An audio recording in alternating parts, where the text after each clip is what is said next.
Hey everybody, this is Brad Bruce and I'm here with, Jace Marsiglia. and you're listening to the 5195 podcast. Part 2 of our horror villains, Mount Rushmore, which is becoming quite the collection. Very rushy. Yes. Yeah. Even more. Right. So I'm not going to be able to match tone of where we drop this in, so... So where were we? Edit.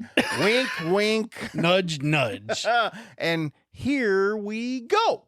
This is my number 5. Okay. And after this guy is when we, You're going to get mean. we get kicked into high gear. And this, number 5 for me is the King of Vampires. Mm-hmm. Is one of the most recognizable horror characters ever created, in my opinion. Okay. Dracula. Of course. The elegance of that motherfucker. Yep.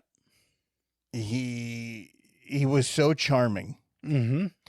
And what I love about his character is just the command he had Yeah. on screen. Oh, for sure. And that was Bella doing Yes. that, or Bela doing that.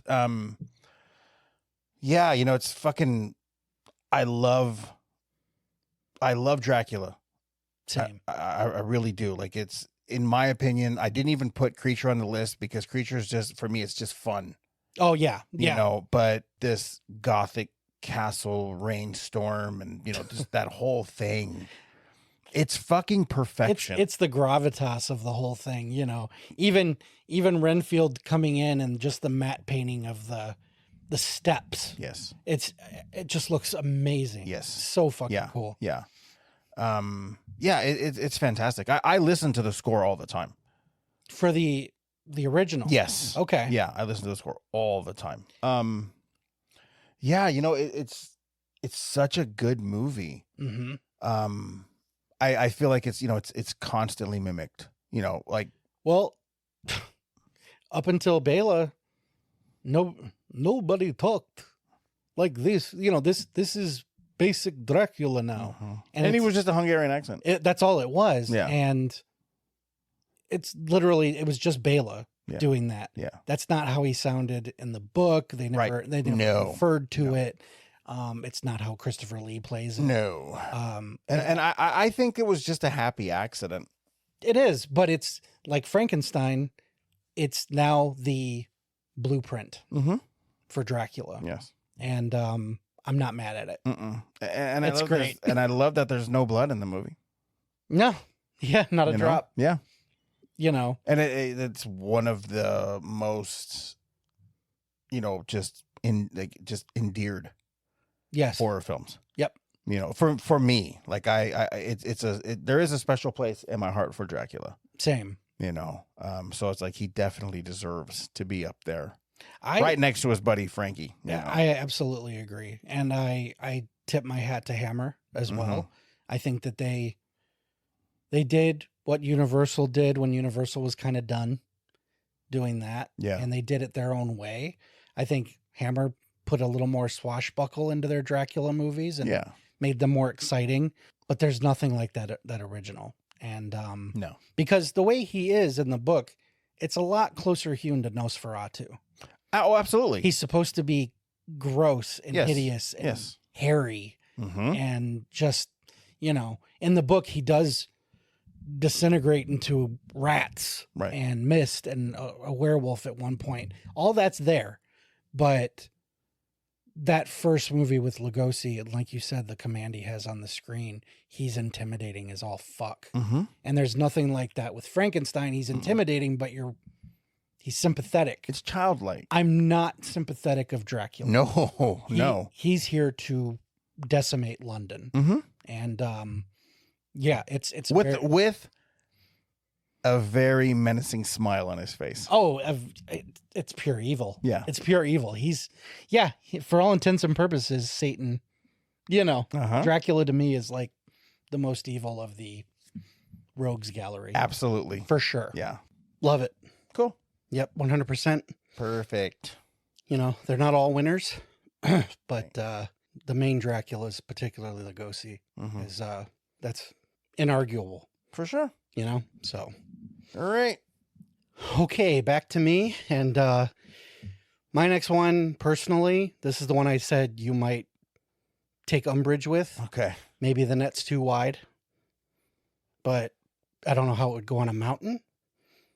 But nature as a villain, just fucking nature.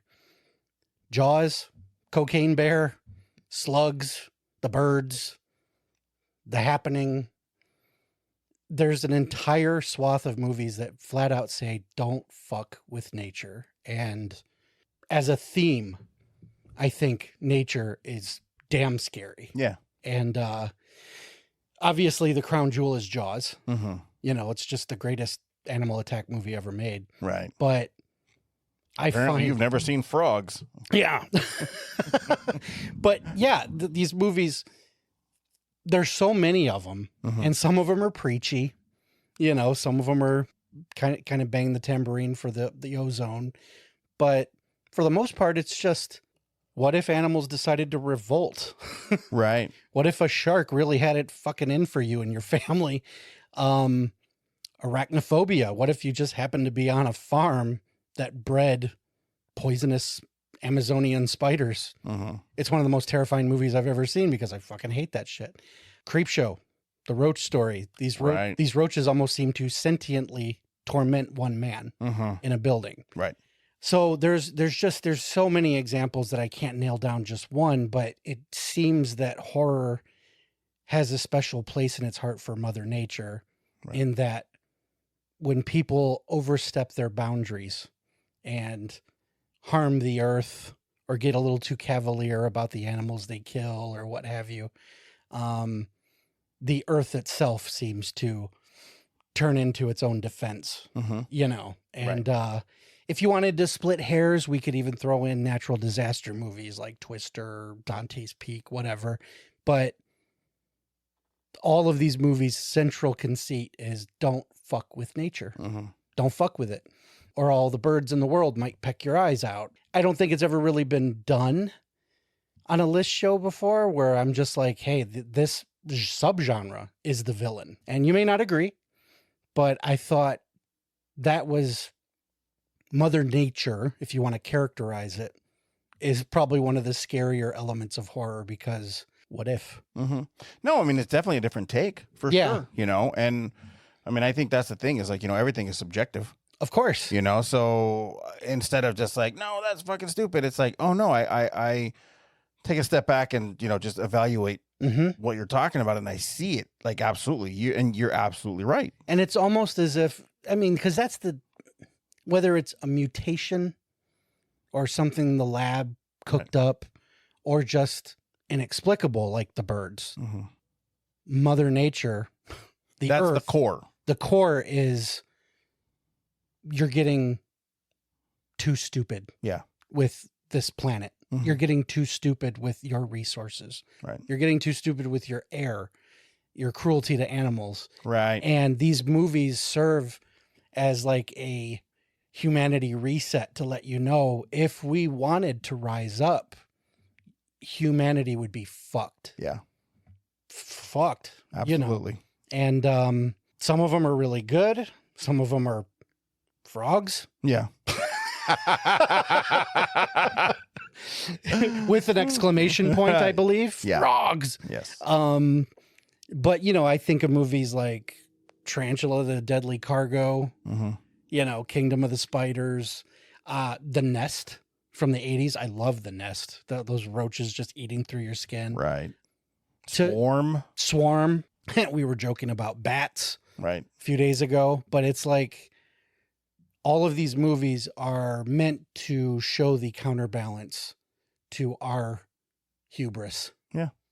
Actions will have an effect. Yes. And they will be devastating. I like it, dude. You know, I think it's a cool choice. Cool. Because I personally, because it would be insane to just pick, Jaws. Right. And I didn't do that. He's not even honor, you know. No, and it's hard to look at. I mean, granted, some of them seem a little more focused on people. Right. But Jaws is just, it's a fucking shark doing what sharks do. Right. You really can't hold it accountable. No. You know what I mean? Whereas the birds, they were making a systematic attack on humanity. those are villainous birds. You know what I mean? Yep. I didn't like the movie, but The Happening was about the oxygen in our trees poisoning us to kill ourselves. Yeah. And again, we could go into Twister and how nature, this is what happens when nature runs amok, you know. You get Sharknado. You get sharks in your twisters. Yeah. I mean, you never know. One of those fucking fuckers might come through the window right now. Absolutely. But we as humanity sometimes need to be put in check. And that's exactly what this genre suggests. Yeah. So, I agree with you. So nature is a villain in our genre. Yes. Yeah, you're right. Thank you. So now I'm going to start. You're going to get dark. The big four. I like this. Here comes the big four. And this big four is in order of how I like them as well. Okay. But there is this weird caveat for number one. Okay. So I'll when I get to it, I'll explain. My number 4 is Leatherface. Okay. And now I've always liked the dog-like quality of Leatherface. Yeah. He's a good boy who's just doing what he's told. He's protecting the house. That's exactly what he's doing. Yeah. I love number 1. I do. Oh yeah. But I mean, I am that guy. Part 2 is better. Mm-hmm. I will die on that hill. There's something about Leatherface Bubba in part 2 that I think, and this is where people completely disagree with me, but there's parts in that movie where I think he's scarier than number 1. Really? Yes. Okay. When he's in the room with her in the radio station, and he's got the chainsaw between her legs. Oh, for sure. Yeah, yeah. The ice chest. Yes. Yeah. The look in his eyes. Predatory. Yes. And it's like, this motherfucker is sadistic. Yeah. In a way, in the first one, he just wanted to kill. Yeah. This one, it's like he wanted to bat the mouse around. Sure. And maybe cut those Daisy Dukes off. Yep. And that was a little... It got a little ick. It did. Yeah. It did, and there was something about him that was a little more insidious. Okay. Than the first one. Mm-hmm. Because it seemed like he had kind of his own agenda. Like, I'm keeping her as a pet. Yes. So I'm going to stick homeboy's face on you. Mm-hmm. Be quiet, and I'll play with you later. Right. And it's funny because even back then, everyone's like, no, he's just trying to help her. No, he's not. No, he's not. I never thought he was trying to help her. I thought he was saving her for later. Okay. Because that's, he has a heart. No. I've never thought that. I thought he was more maniacal than he let on. Okay. And if you watch it again from that perspective, you'll see little things he does that's like, I'm smarter than Chop Top and I'm smarter than the cook. Yeah. And it's like, at any moment, he could fucking kill them all because he could. Oh, easily. At any moment, easily. And again, some of the other ones are fun. Yeah, for sure. But it's like Leatherface to me will always be number 2. Okay. Like the Chainsaw Massacre 2. The Bill Johnson Leatherface. Yes, I love it. Like I genuinely do love it. I think it's a fantastic movie. Exactly. I really do. And it's a lot of fun. It's so much fun. It really is so much fun. That one's a circus. It is. Right down to the gaudy hideout. Right. And like, I feel like Texas Chainsaw Massacre 2 is peak 80s gore. Okay. And peak 80s cheese and fun. Yeah. It's like the high water mark for me. Sure. Of like, this is what everyone, hey guys, right here. This is what we need to be. Yeah. The over the top, the fucking crazy characters, the big set pieces, just the wild chainsaw shit. Fight. Exactly. And fucking Bill Moseley bringing something to Chop Top like I have never seen in any film. Yeah. That is one of my all-time favorites is Chop Top, but he doesn't have the body count like Bubba. No. So therefore I can't name him. Well, Bubba's their brute. Yeah. You know, he's their henchman. You know, they can live off of what he brings home. Right. But he's the one who worked the slaughterhouse. Yeah. I look at the first one, like you said, there's a part of me that knows he's sadistic, but there's also a part of me that watches it like a dog who goes crazy when strangers come over and he just chases them. He's screaming. Right. You know what I mean? And right. It's like, I'm not saying that he wouldn't have killed them anyway. I'm just saying, I don't want to say he's innocent either. He's just a damaged dude. Like, to me, when I think of him in the first one, I think of the scene after he hooks the first girl and then pretty much bludgeons the dude behind her. Yeah. He like hauls ass through this room and sits down and he's kind of beating his head. And he's like, you know, I look at that moment like, what the fuck is going on? My house is under attack. You know what I mean? Right. So to me, it's almost like it's not sympathetic, but at the same time, you're kind of like, is he just protecting the house? Because these are interlopers who are just coming in from God knows where. Right. And yeah, I'm going to make them dinner. Yeah. They're going to be meat for the grill. But he's also, I get the vibe that he's scared in the first one. Right. And he's patrolling, especially in the nighttime scene. Yeah. He's walking around and he just sort of happens upon Franklin and, you know, and there's something deeply scary about all of that. Yeah. That whole amalgam of Leatherface. That's just, he's not just a sadistic brute. He is in, like, say, the remake. Right. The 2003 one. That one, he just loves to kill. He doesn't even look at you as a human. No. Texas Chainsaw 2, I was in that camp where I was like, I think he just likes Carolyn. Right. You know, Stretch.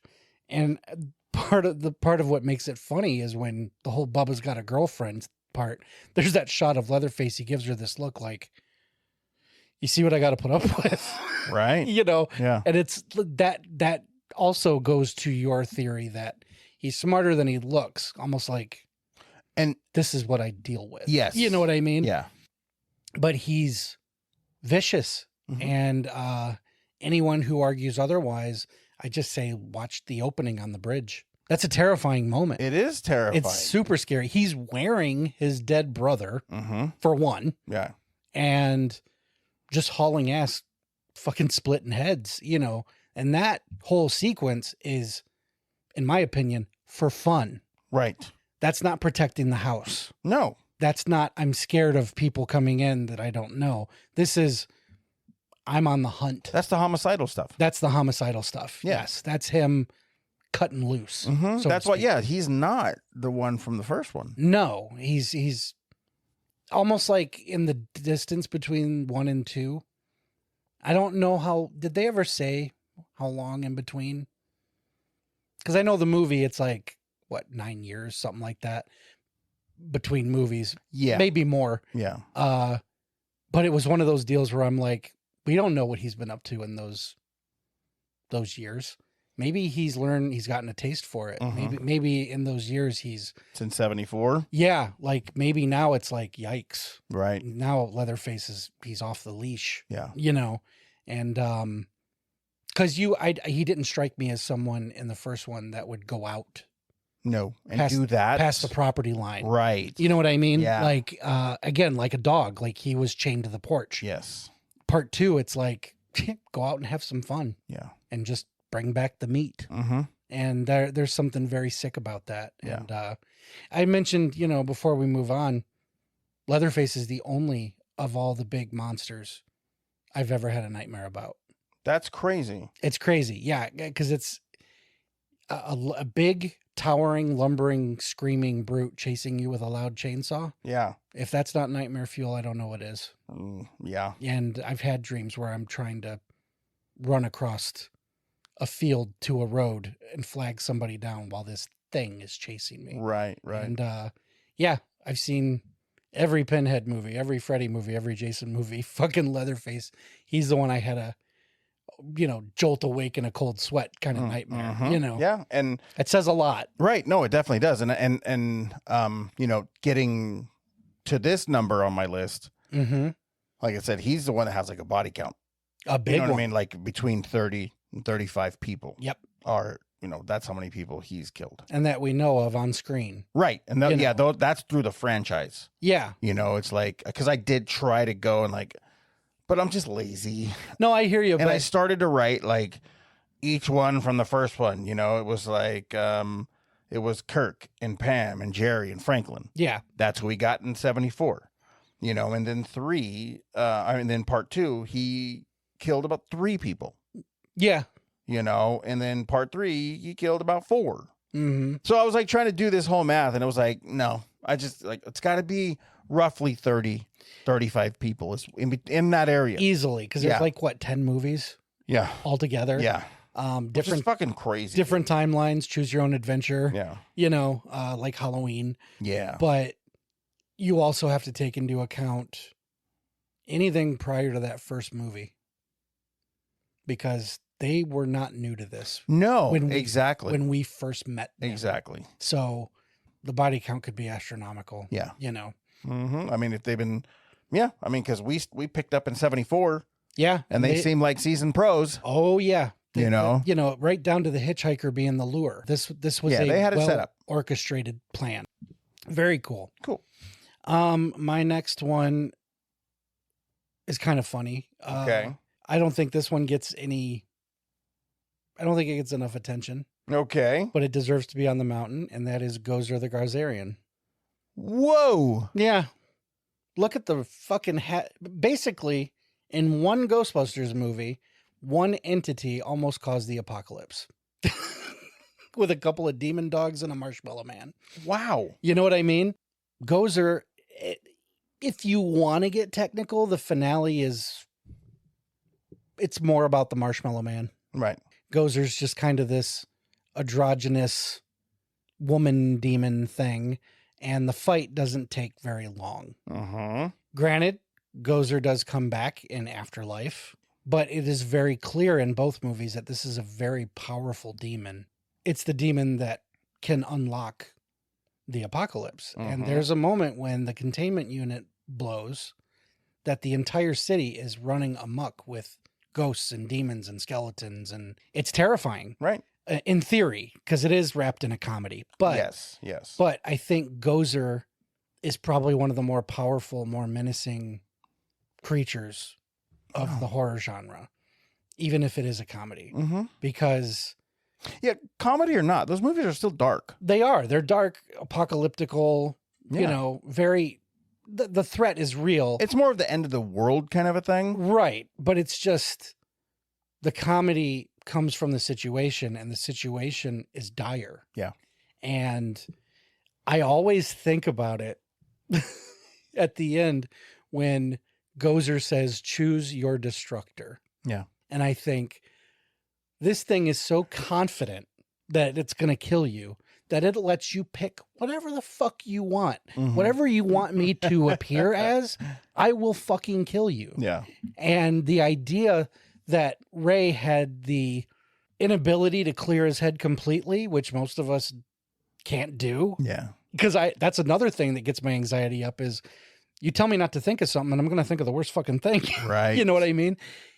If he hadn't have thought of something as innocuous as a marshmallow man, granted it was a threat. Right. And it was climbing the building and it could have crushed them. It was Godzilla made of marshmallow. But what if you thought of something really bad?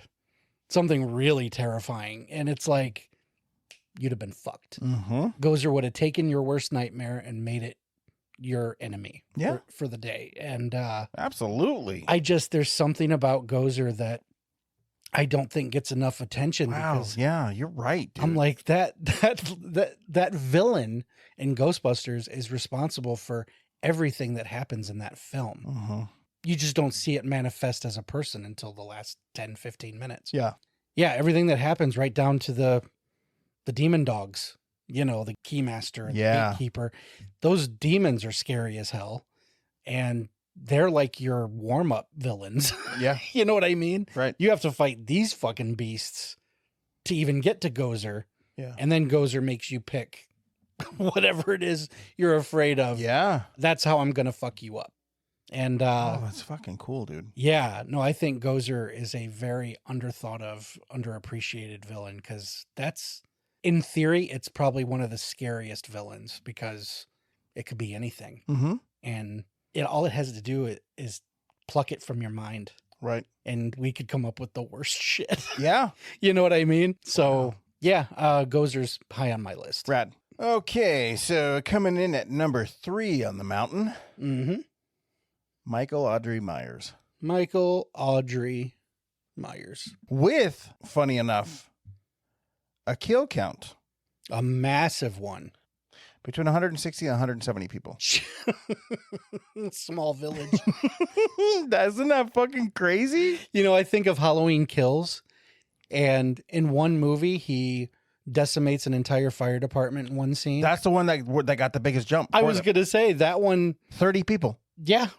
And in horrendous detail. Michael wreaks the most havoc of any movie. Yeah, he don't fuck around. No, to me, Halloween Kills is Michael at his angriest. Yeah. He is not to be. No, yeah. He made Jason blush. Yes. And I mean, even Tommy Wallace's little posse that he puts together, fucking done.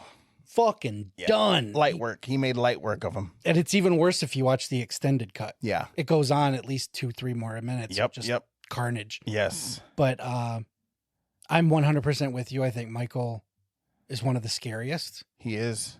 I think it's because he's paranormally strong. Mm-hmm. He's paranormally patient, methodical.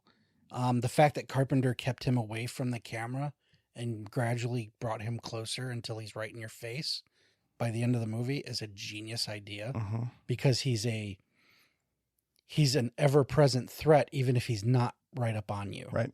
And I think Halloween is the original Halloween is just a masterwork of suspense. It is. And again, like Dracula, barely any gore. Yeah. Whatsoever. Barely. You know, it's hinted at here and there, but it's more blood than anything. Yeah. And it's very little. Yep. It's not a graphic movie at all. It's more No. it's more about the mood, it's more about the stalking. And let's not forget that soundtrack. Oh my God, the soundtrack is just insane. Mm-hmm. It's so good. I tend to, because I love the first one so much, I'm much more forgiving of latter sequels because we know what he's capable of, no matter how extreme it gets. Yeah. Like by the fourth one, Jesus, he's impaling people with shotguns and stuff. Yeah. And I love it. I do. But it's like, it's believable because of what John did in 78. Yep. Absolutely. All of it's believable, in my opinion. Yes. It never goes completely bonkers. Mm-hmm. But yeah, terrifying movie. It is terrifying. And it's, again, it's got that level of realness to it. Yeah. Because it's not like a pumpkin head. Right. This scary bug-like monster, Mm-hmm. But it's just the normal guy that lived down the street. Who stared through a wall for 30 years, Yeah. 20 years, something like that. And it's like, you got to be a special level of crazy to be catatonic to wait for one night Yeah. to come back and wreak your havoc. Yeah. Eerie. And to show what kind of person he is, that there is no, and I'm glad I know they were going to try. I know they tried, but it's like, don't ever humanize this guy. I know. Like don't humanize him. That's part of the magic. Yes. And just to show the level of anger and how on the fucking, like, this is who I am. Yeah. Is in, and it was in one of Rob Zombie's movies. Mm-hmm. When Danny Trejo's character was nice to him and looked after him. Yeah. And for all those years. And it didn't mean anything. Didn't matter. And he still killed him. Yep. It's like that just shows I always who think Michael of that. Myers is. I always think of that too, where Yeah. he's like, I was good to you, Mikey. Yeah. And it's Yeah. like, he didn't give a fuck. He didn't care. Nope. Yeah. There's nothing behind the eyes. I think he's the most chilling of the horror icons. Easy. Yeah. Yeah. Because even his contemporary, like Jason, he's more like a shark. Right. He just, there's no agenda. No. If you're in front of me, you're not going to be in front of me anymore. Absolutely. Whereas Michael, he's focused. Yes. And he'll attack you if you attack him. Right. But he has a plan that he's enacting. Yep. And I think of, the one kid, the bully, after he bullies Tommy Wallace. Yeah. He runs smack dab into Michael running home from school. Mm-hmm. And Michael just kind of grips him by the shoulders for a second and then lets him go like, fuck off, kid. Yeah. You're not on my menu. Yeah. Whereas Jason would have been like, yep. And kept walking. Yep. And he doesn't, there's no attitude like Freddy. Mm-hmm. It's just blank evil for the sake of evil. Right. And that's scary. That's a scary thought. So yeah, not surprised, but not arguing. Yeah. At all. He'd have been on mine too, had I done this correctly. No, but you know what though? You doing it this way, it added so much more. I'm glad. Because it's like, otherwise we would have just been bouncing names off of our list back and forth. My 3 is year 1. My 2 is year 4. Right. It's like, I'm pleased that it turned out this way. Cool. Yeah. Because like I said at the tip, we're still going to get to talk about them. Yeah. And that's what's fucking cool. Yeah. Because there's so many that you brought up that I was like, oh my God. Yeah. I think it's genius. I wouldn't challenge it. Like the Mother Nature thing is fucking cool. It's a cool idea. It's a cool concept because it is that subgenre of horror that it isn't just, one finite thing, but it's just like an amalgamation. That comes from, like you said, the core. Yes. And I love that, so yeah. This was really fucking cool. No, I've had a lot of fun doing this. Cool. Well, it ain't over yet. Nope. My next one on the Carpenter tip, Captain Blake. And, again, that's cool. Not a big body count, not a franchise. Right. But an very intimidating figure. Absolutely. Scared the shit out of me when I first saw it. Same. He scared me before the eyes glowed, and I always had a thing about eyes as a kid, vampire eyes, all that shit. Mm-hmm. But when you see his eyes glow in the church, I'm like, get the fuck out of that church. Yeah. But it's like, how do you fight fog? Right. You can't. No. How do you fight something that could see you and you can't? You don't. These are assailants. You know what I mean? These are assassins. Right. And it is a revenge plot. All of these guys were sunk unjustifiably, and they're here for their pound of flesh. Led by Captain Blake, who is obviously the forerunner of this revenge plot.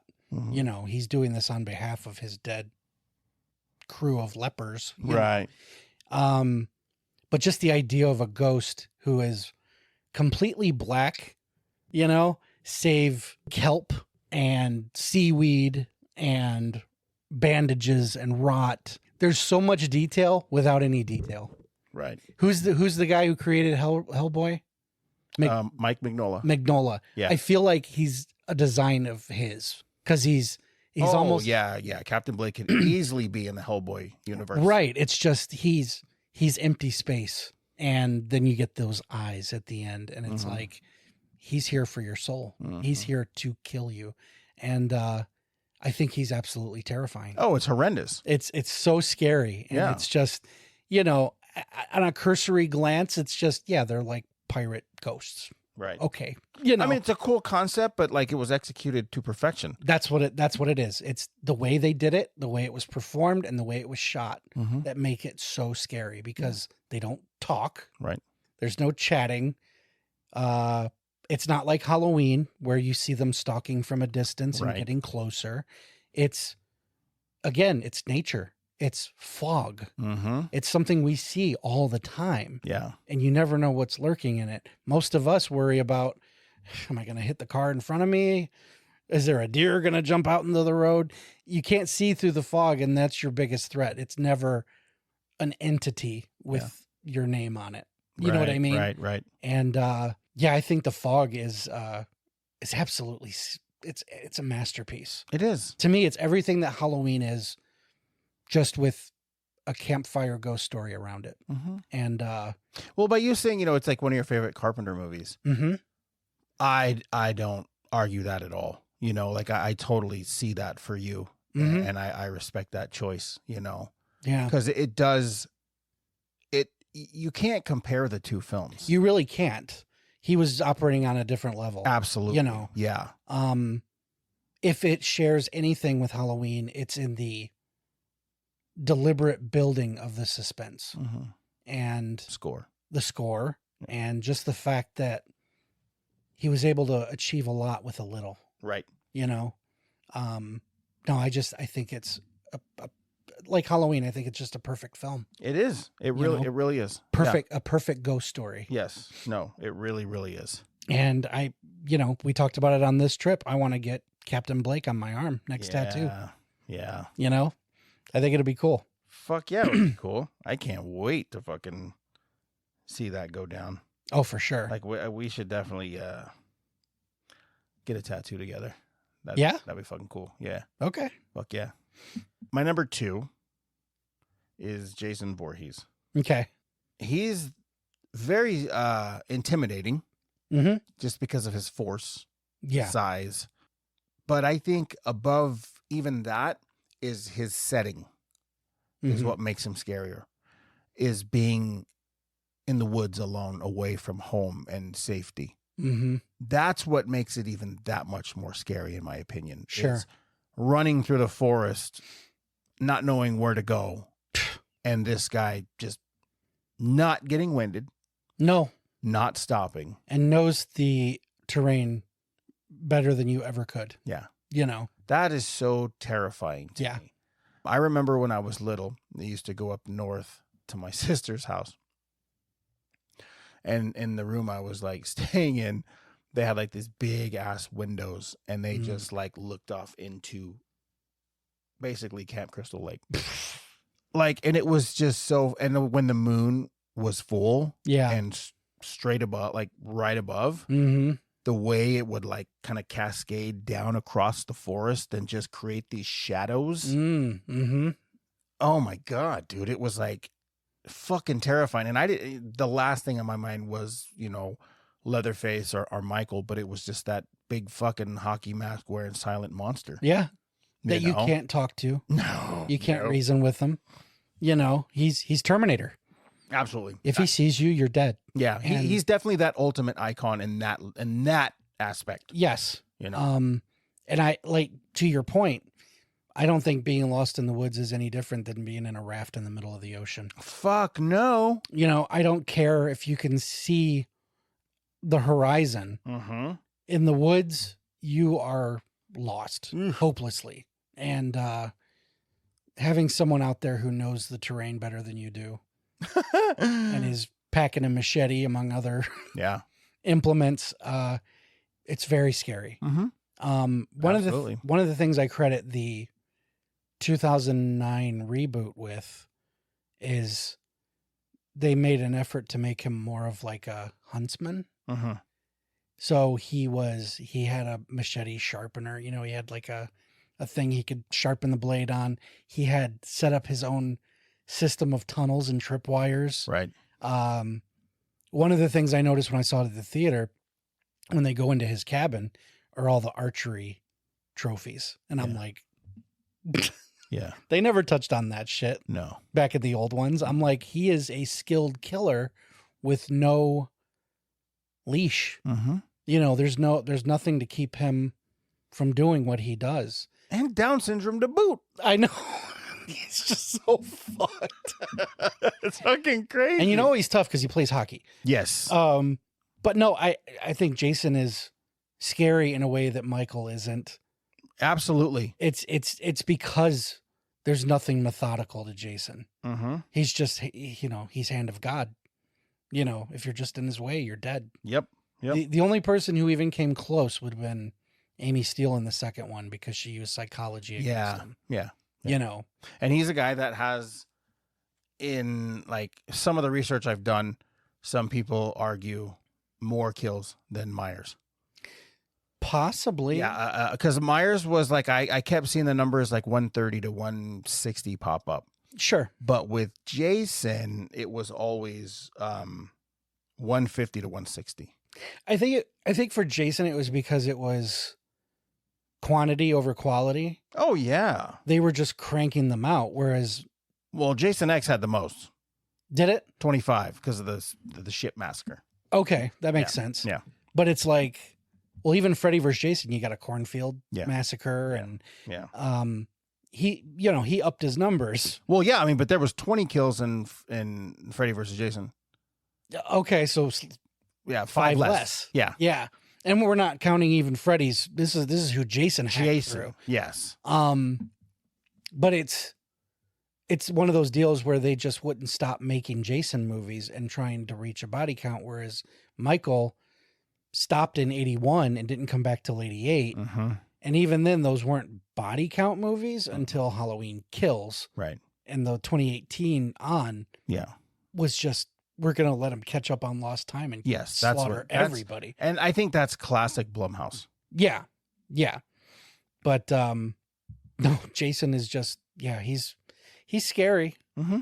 Even if the movies aren't particularly, the idea of him. You're correct. Is very scary. Because there isn't too many jump scares in that franchise. No, and most of the people who die because of they're stupid. Right. It's... And like Harry told me, Harry Manfredini told me, I let you know when Jason's there because of the music cues. True. So you're not surprised. You're not going to be faked out. No. You know what's coming. Like he's like, I kind of give everyone their own song, their own theme. Yeah. And when it's Jason. Well, it's Harry's version of Jaws. Right. Yeah. How many times have we seen the camera coming up slowly to someone's kicking feet and you don't hear the music and it's usually, it's just my brother playing around, you know, and that's the false scares in the Friday the 13th. Right. Don't have that music. Right. So it's predictable, but you take the predictability out, you take the stupidity of the campers out, and you have a machine that is unstoppable. Absolutely. And uncompromising. And that's very scary. Yep. Very scary. Hell yeah. Very cool. So that's my number 2. So that already lets everyone know who my number 1 is. So it's your turn. Well, because my number 1 was Pinhead. Yeah. I'm just going to give you my number 2 and it'll be my final one. Yeah. And mine is Dr. Herbert West. Honorable mention on mine. Yeah. Yeah. He's what a dick. Yes. Well, because remember when I asked you, like, he wasn't attached to a giant franchise. No. That's who I was talking about. No shit. Yes. Okay. I was talking about him. It's just 3 movies. Right. And to be completely honest, he's not really to blame for a lot of the murders by his own hand. Right. It's his serum.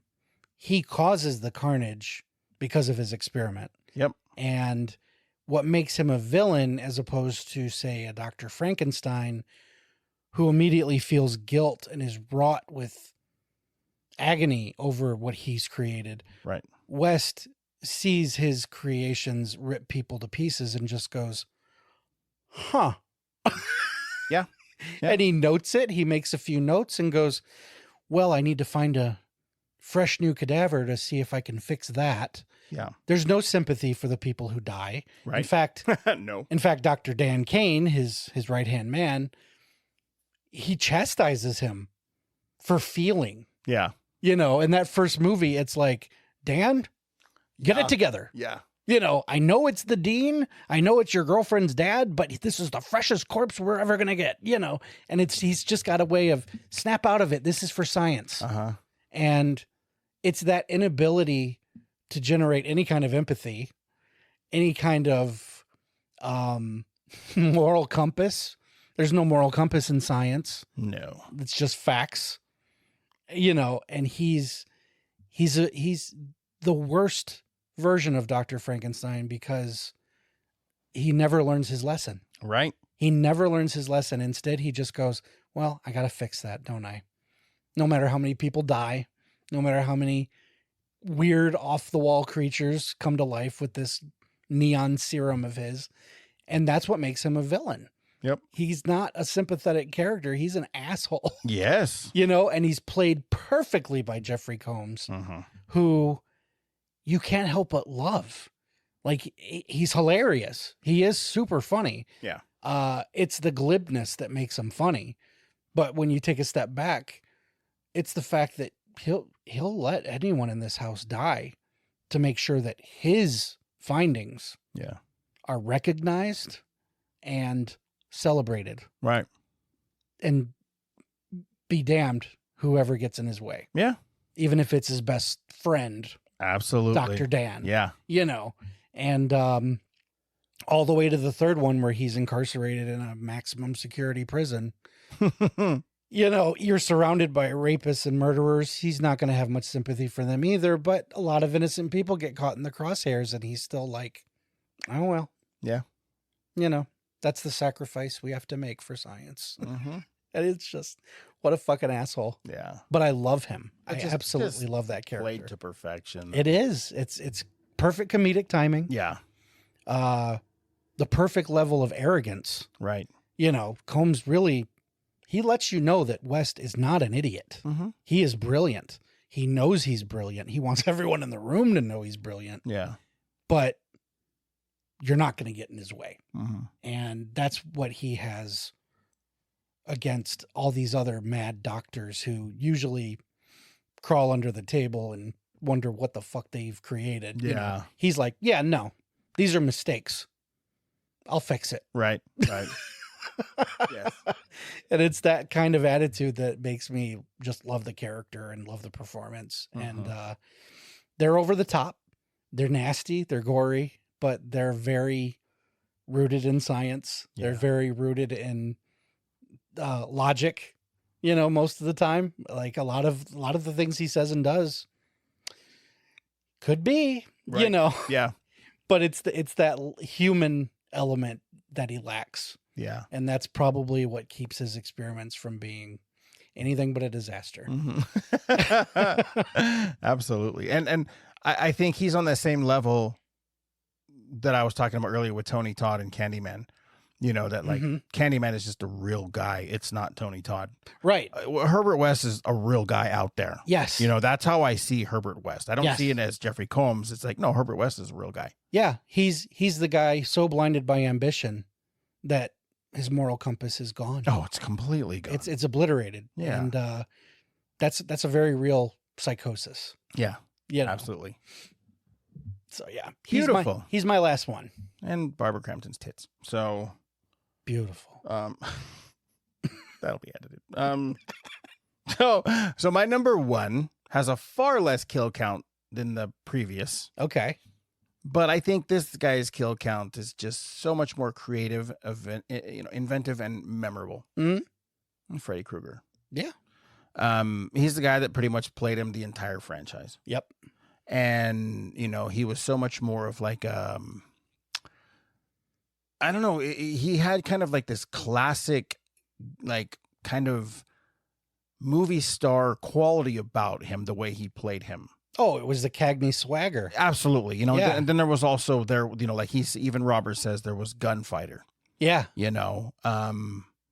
But, again, because I think his kills were like anywhere between 40 and 45.